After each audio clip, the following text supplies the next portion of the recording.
Hi you guys, it's Jessica from a Diamond and the Sticks YouTube channel, and today we're going to be going over this character here from the Dead by Daylight horror game. I play on this person's account on Steam and I use all their other resources, but I do not go live and stream on their account because they don't want me to, but they're okay with me playing their account for video games. So anyways, the last time we did a video, we did this character next to this character. Her name was Ellen Ripley. Today we're going to be doing this character here. Her name is Sable Ward. I've got her prestige to level 20. Her name is Sable Ward.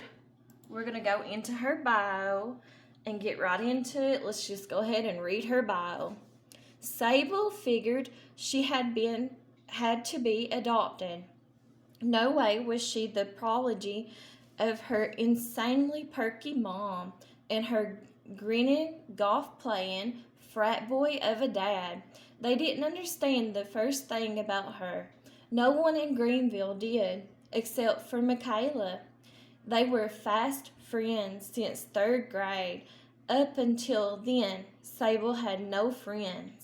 She wasn't into ponies or dolls or tea parties with teddy bears. She liked bugs, lizards, riding bikes, and clawed fights. Her favorite holiday was Halloween, and Michaela was the only one who didn't think she was crazy when she dyed her hair purple in 8th grade. Sable's mom was furious. Her dad didn't even notice.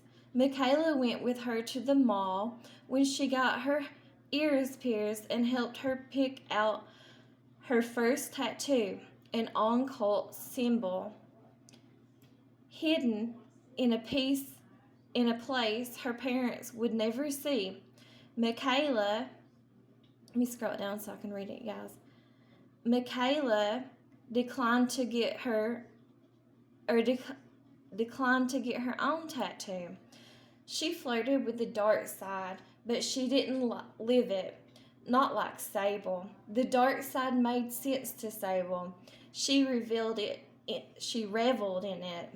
Partly because it freaked out her parents and teachers, partly because it felt like who she was.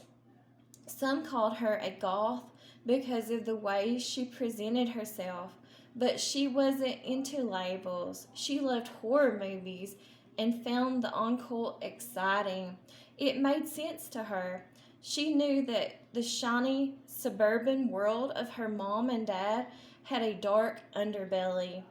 They were afraid to confront their fear, so they pretended everything was perfect and they would live forever. But Sable knew better.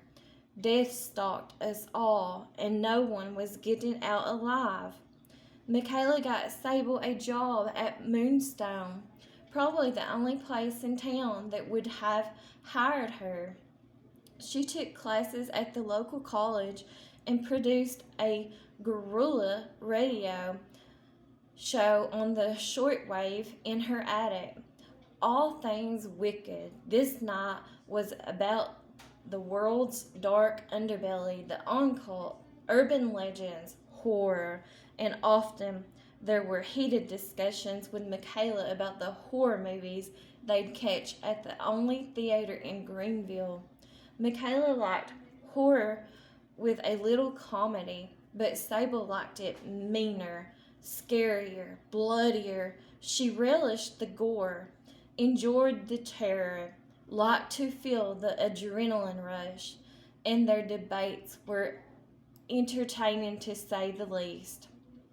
When searching for inspiration for her show, Sable would take walks in the cemetery with all the statues and headstones of early settlers who had founded the town as a sanctuary for those escaping persecution.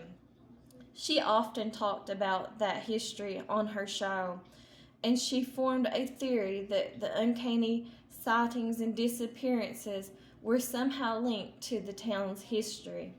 One caller suggested the town was built on top of a fracture. The caller went on to describe a fracture as an overlap between worlds. Another caller said the fractures were created by an ancient cult devoted to forgotten demons. Another defined fractures as a cosmic buffet for an elder god that fed on pain, fear, and misery. And one caller even argued that it wasn't a fracture but the unknown, a mysterious creature that consumed anyone who dared to imagine it. All the theories made for fun and inspiring debates, and she loved nothing more to discuss real life horror until the horror became personal. One evening, Sable had challenged Michaela to tell a real horror story at Moonstone's annual Halloween festival. Scare the crap out of people. Stop dancing around the horror and embrace it. Tell a story about the unknown. Make them imagine it. Make them believe the unknown will show up on a stage. Nothing terrifies an audience more than a show that could potentially kill them. Michaela laughed at the idea and declined the challenge because she was working on another story with her roommate.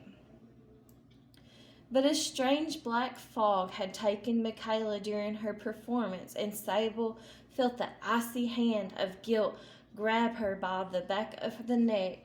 She was convinced that she had somehow sent Michaela to her doom. Did the unknown take her? Did she try to define the unknown? What about her roommate? Her roommate disappeared as well. But then she realized Michaela's story wasn't about the unknown. It was about something else, another dimension, a dimension filled with terrifying creatures, sadistic killers, and endless horror. This was not the unknown. With this realization, Sable began to investigate other disappearances in Greenville. Before long, she realized most of the disappearances occurred at the theater or somewhere close by. Investigating further, she discovered the theater was built over the ruins of an old one-room schoolhouse that had burned to the ground in the 1920s. Somehow the students couldn't get out and everyone perished in the flames. Feeling close to an answer, she continued her research and discovered 2 teenage brothers had recently disappeared from the theater, Elias and Elon. The only witnesses, their younger sister, Ellen, was committed to an institution after ripping her eyes out and so pretending to be a relative. Sable went to talk to Ellen, who admitted she and her brothers